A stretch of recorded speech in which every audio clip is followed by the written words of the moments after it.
Is nipple confusion real?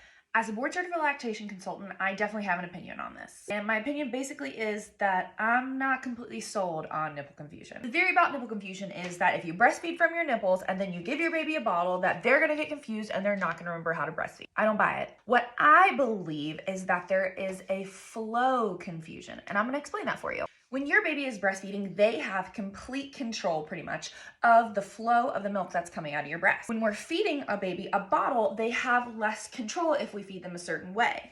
Naturally, we see most people feeding a baby like this, with the bottle held directly down into the baby's mouth. If we hold the bottle like this is the flow of the milk. Now you can see your baby has very little control over the flow of this milk.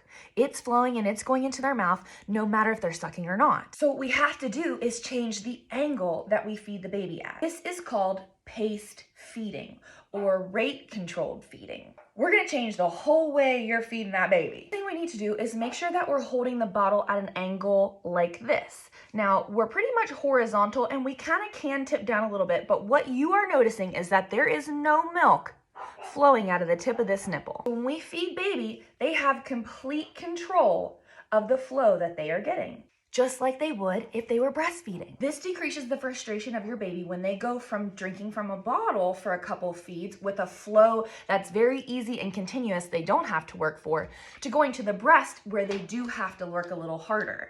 By doing paced bottle feeding, you are simulating a flow similar to what they're doing when they breastfeed. So again, we're gonna feed baby at an angle that's almost horizontal. You can even have a little bit of air in the tip of the nipple there. It's not gonna hurt them. You're just gonna need to burp them a little bit more often. Keep following along for more tips and tricks about feeding and your newborn. Cheers to that.